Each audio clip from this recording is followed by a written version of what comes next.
Welcome to the Blue Collar Nation podcast, the podcast dedicated to making the lives of home service professionals better.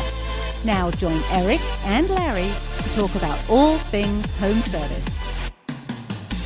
Everybody, Larry from Super Tech University. You're going to get me today, and Eric's not going to be with us. We have a really cool lesson on working with your team. I got a blackboard, all kinds of information we're going to go over, and we got a bunch of people here in the Zoom room, and it's a pleasure to see everybody. So check it out. When you have a person that's driving you nuts that works for you, and it's not working out, and it's a distraction, you're not sure what to do, I'm going to go over a process today that I do in my head, and we've done in our heads before, how to wrap our minds around what to do, because it gets emotional when people are screwing up and messing with our business and making us look bad to clients and not doing what they're supposed to be doing. It's very difficult. So I'm going to share my screen here real quick. And I got a short presentation here. And you can see we're part of Howard Partridge's inner circle, which is kind of cool. We're very proud of that. Howard's a great guy. I know a few folks know him. Whoops, we're going the wrong way in our presentation. But listen, when you have a challenge with a team member, you need a system. For the individual you're having trouble with, for the team around him or her, and for you. Okay, and we're going to get into that real quick. Okay, a system for the team member. What's up, Mike? How are you today? Nice to see you. So you need a system for the team member. You have to be trained. Do they know the job expectations? Sometimes we hire somebody real quick. We just get them out into the field because we need somebody to do the work. And it backfires an awful lot, which is not good. And have they been held accountable to know there's consequences for poor performance? You know, consequences is a big deal. And regular reviews makes a big difference. And everybody, if anybody wants our review sheet, I could share it with you, because when you have regular reviews and regular formal conversations with your team, you can find out what's going on with them, why they're doing well, why they're not doing well, see what's going on at home. Half the time when things are going sideways, there's little things that can be fixed, not by having a review once a year, but on a regular basis. You keep everybody on the same track. Their trajectories keeps going in the same direction, okay? That makes a big difference. And you want everybody to be looking like this when they go to a home. Greeting Mrs. Jones, dressed nice, groomed nice, having a smile. She's extending her hand, be shaken. That's a big deal. And when you train those expectations, it goes a long way. But if it goes sideways, you want to get back to this, okay? Need a system of training and a follow-up on job performance, okay? But your training is really important. How is your training system? How are your trainers? Are they good? Are they qualified? And how's the supervision of that team member? Because your supervisors make the day go great for your team or not. And you have to think about that. That's super important. Okay. And how your supervisors lead is a big difference. The challenges need to be communicated. When you have trouble with somebody and you need to talk to them, you got to document everything for the protection of the company. Show your professionalism and accountability. Show them that you're serious to your team member. If you're disciplining them or explaining that things aren't going well, and you don't write it down and it's just informal, it doesn't land as well. You got things written down, they know you're serious. Okay, and then you can revisit the conversations with future training and communication, because you don't want to sit down and discipline somebody and expect to fire them. You want to keep them. You hired them. That's generally the idea. And we're going to go over that in just a second here, okay? But you got to document everything. I have people in my life, personal relationships with people that are on the other side of the legal spectrum. We are in a very vulnerable position by hiring people. It's very important to our business. I'm not trying to discourage that, but we have to follow procedures, and documentation is one of them. Okay. And writing down, even just writing down on a sheet of paper. We spoke about this and we talked about this, and are we in agreement? You both sign the bottom of it. And then the steps that are going to happen next could be on there. Anything that you talked about, you put it on there. It makes a huge difference. And I'm going to get into that in just a minute. But when you're talking to them and they're having trouble with the job, there's many things that are going on here. They could be on the wrong seat on the bus, right? Their supervisor and them could have a personal challenge. And it might not be the person, it could be the supervisor that's having a challenge, right? They could be on the wrong team in your company. Okay, they could have been trained poorly. They could be a bad fit and they just need to be fired. Maybe they don't know how to win at their job. What if they're a family member? That makes it really tough, right? Or they could have personal issues at home. Say they're just having personal issues at home, not just, but then you can understand what's going on. You could work with them and help them get past that, be productive, and just make things smoother for everybody. Or they might need more training or basic understanding of what needs to be done.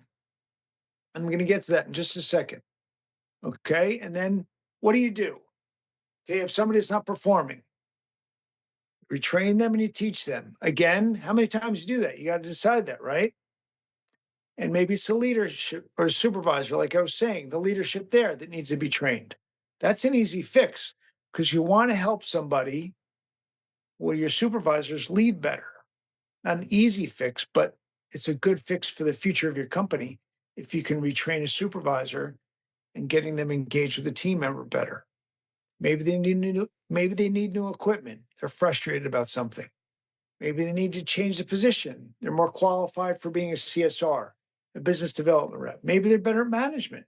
Who knows? Maybe you just need to be patient. Maybe they need time to grow. Or maybe you just need to fire them. It's always on the table. And don't second guess yourself completely, but you have to think about these other paths.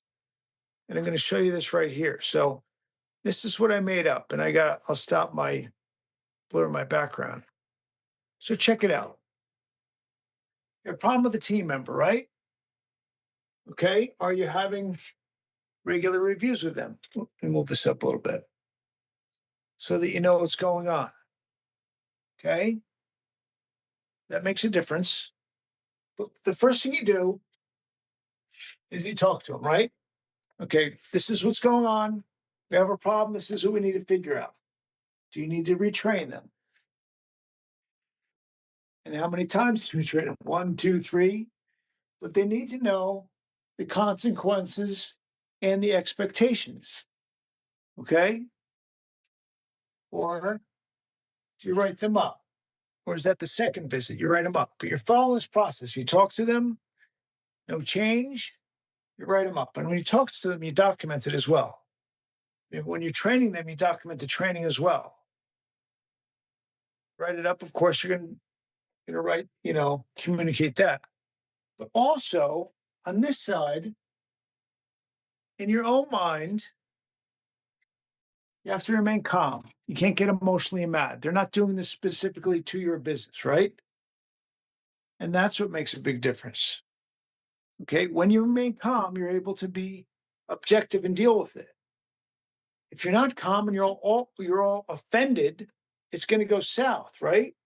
You kind of have to remain detached because in many ways, you're going to be kept up all night long. You're going to be distracted by the things that happen. Remain detached. You talk to them about what's going on, like I was saying over here. You listen to them and you document it, like I was saying. Talk to them, retrain them, write them up. I don't know what to do after that. Okay. You talk to the supervisor. What's going on? Have a conversation there. Maybe they need to move their seat on the bus. Really good worker, really good attitude. They can't seem to do the job. Maybe they need another seat on the bus. We've done that so many times. Maybe they're better on the phones. Maybe you got somebody on the phones who'll be better in the field. Think about all these things. Makes a difference, right? Maybe you need to promote them to a manager. Or one guy, Andy, He wasn't as good in the field, but he was an amazing manager. And it took us a while to figure that out, right? When you talk to him, when you write him up, you got to follow up. Whatever you spoke about, the behavior that wasn't working. What's up, Brian? How are you, buddy? When you wrote them up and you talked to them when you're retraining them, you got to follow up to make sure it's working well. You can't just do it, discipline somebody or deal with them in a fashion and not follow up. It's very important. Okay. Also, with the documentation, when you write the documentation, when you're going to follow up with them, hold yourself accountable. I got this accountable rule here. You want to hold your team accountable, but you have to be held accountable as well. Right? It's just a flow chart. It's kind of going in little directions. And listen, I'm not saying don't fire anybody. You could just go right to fire them there, fire them there. Okay? You have to use your judgment and your gut. Of course, if things happen, if they steal from you, they're using drugs, they no show. I mean, the list goes on and on. That are just non-negotiables. You're going to get rid of them. Firing them is always on the table. You can't have somebody who's a cancer in your business that's running everybody else down. Because if these things aren't happening in a timely fashion and somebody's doing a bad job, all your A players are going to lower their game and nobody's going to be engaged. And if you're not remaining calm and detached, it's going to ruin everybody else. So you kind of have to have this all down to a science. It's not a lot. There's only multiple steps here. Then you follow up with them, right? Maybe you need to write them up again. Are they worth it? Are they worth keeping? That's always something to think about. If anybody has some comments or anything here, please throw them in. I'm all good with that. We got a bunch of other people coming in, which is nice. The whole thing is when you're disciplining somebody and you're dealing with a problem with a team member, you just follow a system and you don't take it personally and you remain calm because you've got other team members that you got to pay attention to. You've got other parts of the business to take care of. And the thing is, we get emotional with people. Do we get as emotional directly with marketing, sales, admin, operations? Yeah, we get a little upset if it doesn't go well, but we don't get as emotional because we take it personally if somebody's screwing up. Don't take it personally. Deal with it directly in this, subjectively. Objectively, I'm sorry. Yeah. And then it goes smooth. Okay. I've got a couple other slides here I want to share real quick. I had a longer presentation. And if anybody has any insight, we got a lot of people here in the Zoom room. Please open up your mic or say anything as well. You got to figure out how are they held accountable? Because I'm talking about them being accountable up here. I didn't put it in the flow chart. Is their pay, commission, or the hourly? Is that how they're held accountable? Is their performance tracked and reviewed? Which I'm talking about up here. Are they reviewed? Have they broken policies? Doing crazy things. Okay, egregiously, if I can say that word properly. Fire them. Can't be afraid to fire them. It's on the table. We had a one-on-one with John Maxwell years ago with Howard Partridge. Someone was explaining this problem with this person. They're going on. He said, stop. Why don't you just fire them? John Maxwell, this great leadership coach, he's a pastor and everything. He's like, some people just can't be saved. Toss them out, right? But is your expectations documented, trained, and enforced? Because if you let things slide when you're busy, you don't have time for it, they slide. It's a bad slide, and it shows to everybody. That's where it's not good. And that's where you're held accountable. This is why I put this in here, because we're all held accountable. We are the center of this, or our supervisors that we have to supervise. Following this process, it's us following the process. We got to follow the process, right? Always document the next steps. Make sure they understand, document, and follow up. I can't stress the documentation thing more than enough. Then you have to decide how valuable are they? Are they worth the effort? Does a supervisor need leadership? Does a team need direction also?